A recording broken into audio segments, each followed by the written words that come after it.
try to make it new. You can't fight it when it feels so true. You drive me crazy like no one else. The final moment before I lose myself. And it's no use working 9 to 5 if you want more than to stay alive. So come on over, we can make it through. Take my hand, I know just what to do. On the beat, keep dancing through the night. Stay up until the morning light, the morning light. Oh, so come on over, we can make it through. Take my hand, I know just what to do. On the beat, keep dancing through the night. Stay up until the morning light, the morning light. Oh, the morning light. Oh, I just wanna be your Superman. Come fly with me, just take my hand. Girls, we are so excited to be back again with you. Listen, we have a very exciting show for you today.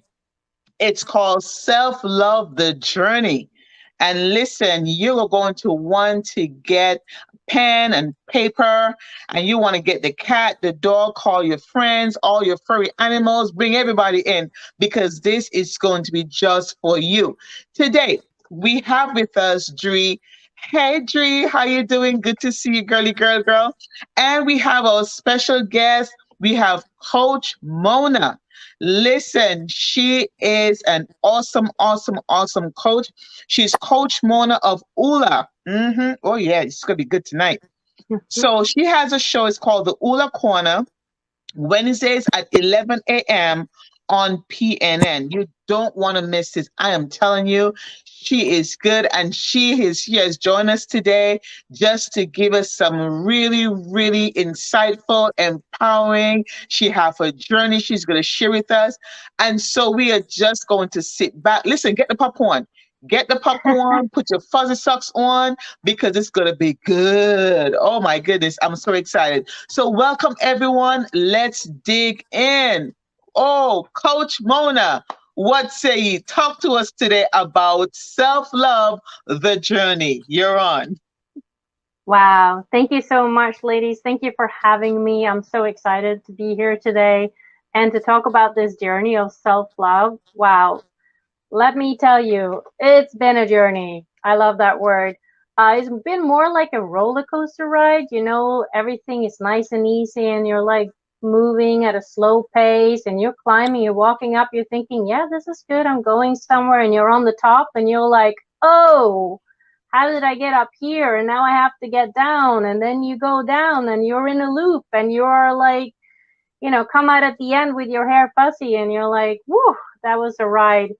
But yeah, just like on a roller coaster, you know, you got ups and you have downs. And I would say for me personally, the ultimate down happened in 2020, and it wasn't so much COVID or the quarantine or anything like that. It was more the fact that because of all of that, I had time, and I had time to really have a good look at my life and see, where am I?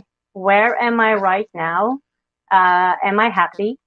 Am I where I want to be? So if I look at my life where I am right now, is this where I want to be 3 years from now? Is this where I want to be 5 years from now? Is this where I want to be 10 years from now?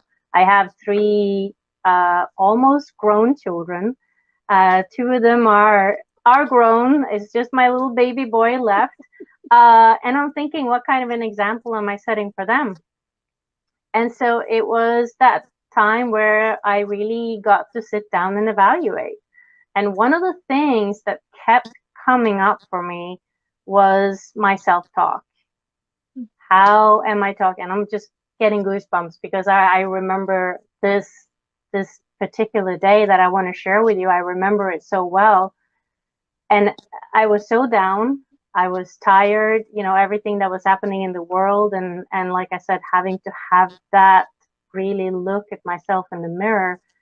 And I sat down one day and I closed the door to my bedroom. I locked my husband, my kids, my dog, everybody out. And I sat down and I started writing. And everything that was in my head, I wrote it down on a piece of paper, and I taped it to the wall. And that was my self-talk, how I speak to myself, how I talk to myself inside my head. You're not pretty enough. You're ugly. You're fat. You are not worthy. You are lazy. You are, and the notes just kept piling up and piling up and piling up and piling up. And I'm like, okay, this is who I am. This is what I'm saying. These are the words. And I kept writing and I kept writing and I kept writing. And it eventually the wall was almost full. And I even took a picture of it. And it was over my bed. And I lay down in the bed probably for two hours. And I just looked at these notes and I looked at these words and I really, really let them sink in. Like, how am I treating myself? How is this doing any good for me? How am I leading by example for my two almost women, you know, daughters? And it was a process where I had to, like, I dug as deep as I could on my own. You know, you're ugly. Why? Why do I feel like I'm ugly? Where does that come from? Which incident in my life really triggered that? Why do I feel like I'm not enough? What incidents in my life triggered that? And I went, you know, as deep as I could on my own. And I feel very confident with my husband. I have a good relationship with my husband. So once I'd been sitting with my self-talk for a couple of hours, I brought him in and I had him read my self-talk back to me. Oh. So sorry. My son just called. And I had him read it back to me. And then again, you get to hear those words out loud. It's not just in your head anymore. It's, you get to hear them out loud. And that was another way of just dealing with it, you know, hearing them say out loud. Would I even use those words to describe somebody else? Would I use those words to describe even the people that maybe I don't like, or my enemies, if you may? And, you know, really you wouldn't. So again, working with my husband for probably another hour was like, you know, why? And then I asked him to ask me why. Why do you think this? And I really had to sit down and sit with my self-talk and my thoughts and how I've been thinking for, you know, probably 40 something years. And, you know, I had to really, really face it. And the decision was that, you know, I was worth more. I was worth more than thinking that I was ugly, because the ugly came from, and I remember the incident. I was, you know, 18 years old. I was at a party and this guy sits next to me and he grabs an empty bottle of beer and he goes like this and he smashes and he lands like this far away from my forehead. He turns around and he looks at me and he's like, God, you're so ugly. And that's, you know, kids are cruel. But that stuck with me from the age of 18. And I carried that with me for so many years. And I looked at myself and I'm like, okay, that was his opinion. And I started my journey to self-love from that day. But I had to sit in these heavy thoughts that I've been carrying with me for so long. I had to sit with them for a while to really evaluate and understand where they came from. And yeah, but from that day, it was like I want to set a better example for my kids, and not only my kids, but for my clients as well, whom are going through the same. Sometimes we actually have to sit in and face what it is that we're feeling, what it is that we have to become aware of what kind of thoughts we are thinking about ourselves. What is our self-talk? We have to become aware, because without awareness we cannot move on. Without an awareness we cannot heal. And in having that experience of sitting in my own self-talk, that's where I started to heal. And I'm not going to say that I am completely healed. I'm not going to say that I am 100% confident, but I am on a journey, and that's what I love. I am on a journey. I have days where I feel amazing, but I have days where I doubt myself as well. And it's part of being human, I think. But I always look back on that day, and I even have the notes still, and they're in my journal, as a reminder that I don't want to ever sink that deep again. I don't want to go back to that. I strive every day to find something to be grateful for in my life and within myself. I am practicing giving myself grace and not keeping myself at this standard, this perfect standard that doesn't even exist. And so the journey started with sitting in it, and from there, the way I worked through and arriving to my level of self-love where I am today, it was through a lot of affirmations. It was through journaling. I've probably gone through 2 or 3 journals since that day, and it's all about facing these difficult days and appreciating these good days.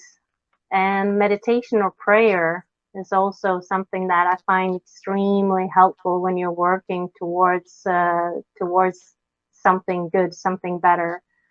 And personally, I'm a spiritual person, but I would believe anyone that has God by their side can definitely use God in their journey to self-love as well, because in God's eyes, we are all perfect. That's how He created us, and He loves us unconditionally. So why should we not love ourselves unconditionally? And that's something that I'm learning as well, that I was created in the image of God, and God is love. So I then have to be love. And that's where I'm at in my journey now. But it was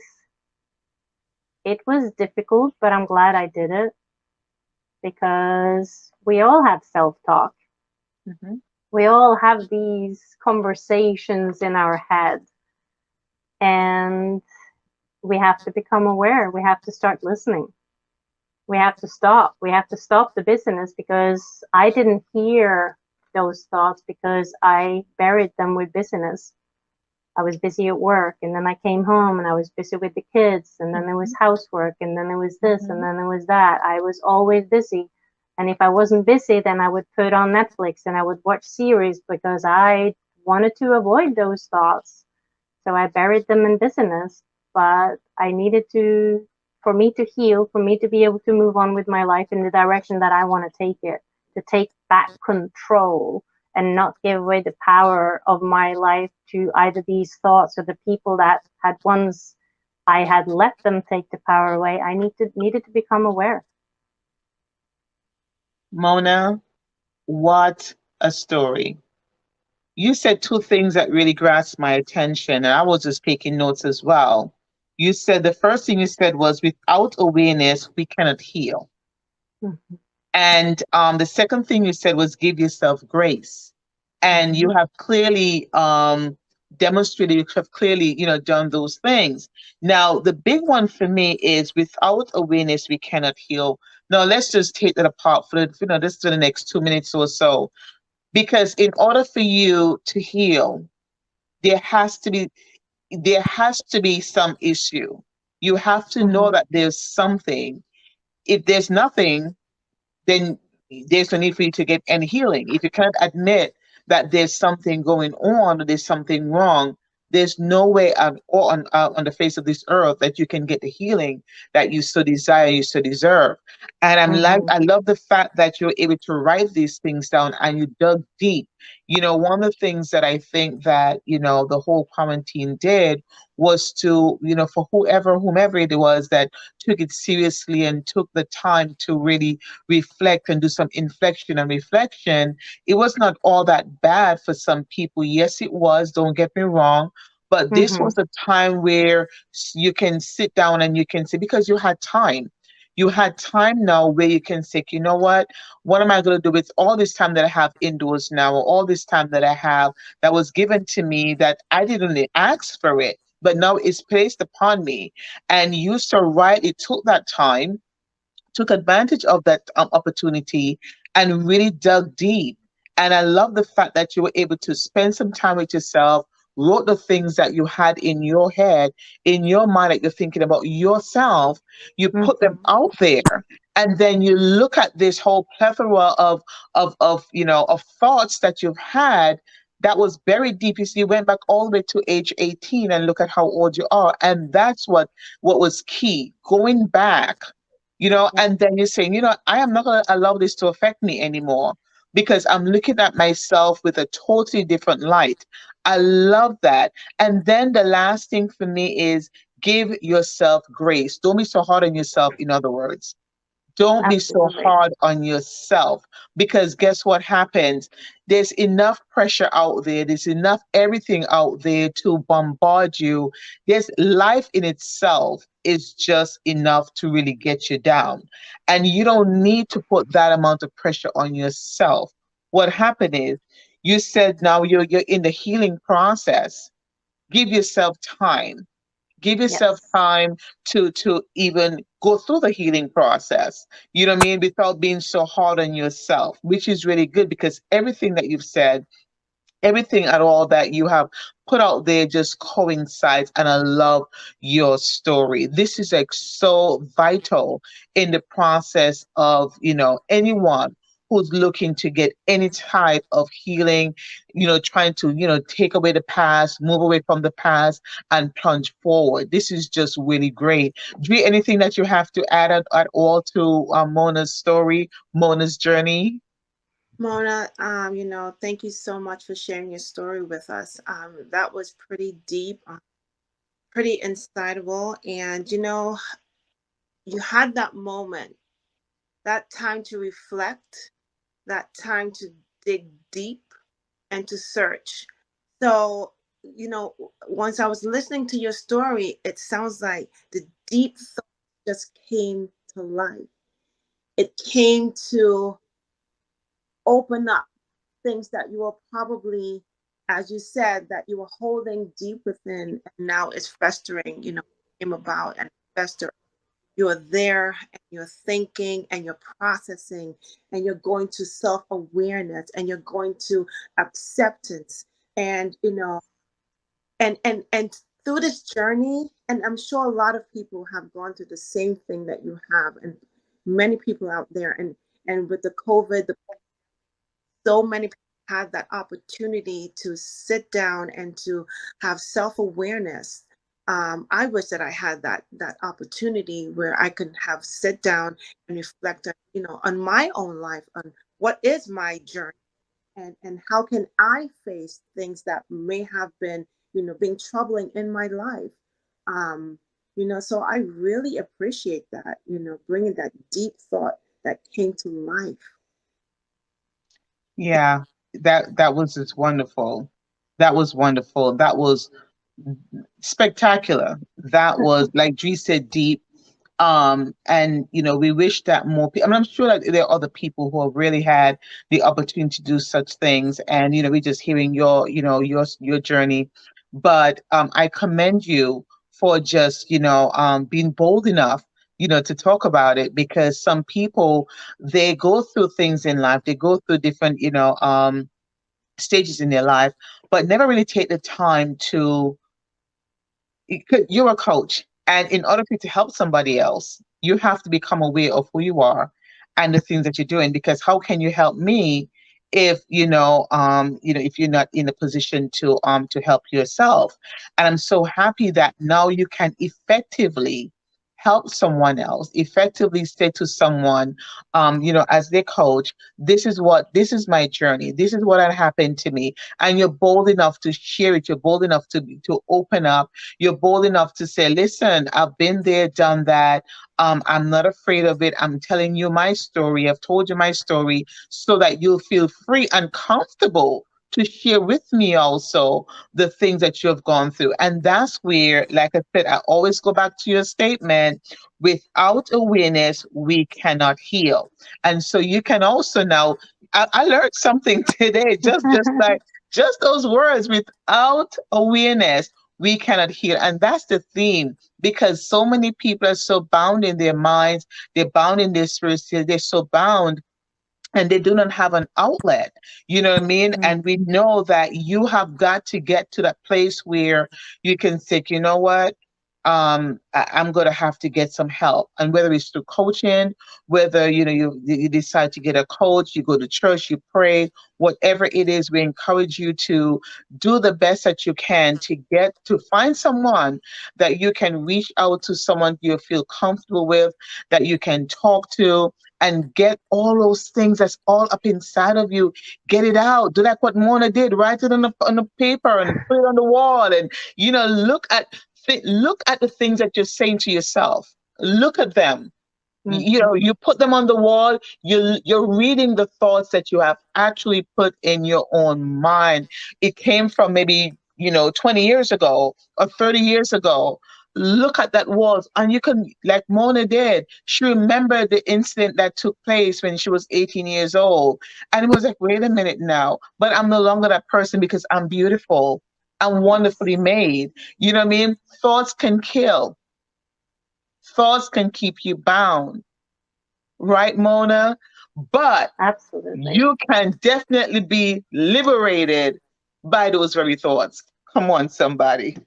Yes, you can. Absolutely. And you know what? It's scary at first. It really Mhm. is. But if you see those words on the wall or in your journal or wherever it is, and if you have a child, if you have a niece or a nephew or even somebody in your church, and you imagine trying to say the same words to anyone, a child, you're not going to be able to do it. You're not going to be able to do it. And the truth of the matter is that you in the first thing that you want to do is to heal your inner child. The first thing that you want to do is you want to sit down and you want to go inside and you want to give that child the biggest hug that you have ever given anyone, because you deserve it. You deserve that love. And that is just another, just such a powerful exercise to just sit down, find a picture of yourself when you were 3, 4, 5 years old. My mom sent me a picture, and I sat down and I looked at that girl, and I was like, wow, she was the cutest little girl ever, with this red hair and the big cheeks. And I remember just being so happy, loving life. And then life happens, but I want to get back to her. I want to be her again. I want to be happy and loving and not caring. I just want to, I just want that. And the first thing you do is just hug that person, realize, acknowledge that person, that person is still living inside of you in some way, and they deserve all the attention and love that you can give them. I love it. I love it. Go back to the inner child. That's where the happiness was. And you bank off that. Yeah. Listen, I am so excited. We are so excited to have you with us. This is just part one, everyone. This is just part one of Self Love the Journey. We're going to be coming back to you to tell you all about part two Self-love the journey. And we're going to have more questions for Mona. So don't go anywhere. Sit back, relax, take a little break. Listen, take a little break. Refresh that popcorn, put some more, salt or whatever it is on your popcorn. But, we love each and every one of you. And we just want to say thank you so much for joining us on tonight. And today, it was just amazing. Don't forget, without awareness, we cannot heal. So please, please, please, in whatever thought processes that you have, in wherever you find yourself, just take the time to journal. Journal is also a good thing. Mona talks about, she spoke about journaling, put it on paper. Sometimes when you write things down, you have it in a nice secret place. You can go back to it and you can see the progress that you have made throughout the days or the weeks, the months, and even the years. So take that up. Like I said, always said to you, get pen and paper and start writing. This time, get a book. Get a book and start writing, start journaling, because trust me, it's really going to help your journey. It's going to help you in this process. And remember, we're here to empower you to a better life. So don't forget, don't forget, don't forget, don't forget. Listen, without awareness, you cannot heal. But we'll be back again to enlighten you, to empower you, and to show you some more love. At this time, we're going to say goodbye, everyone. Thank you so much. Bye, everyone. Thank you, thank you, thank you.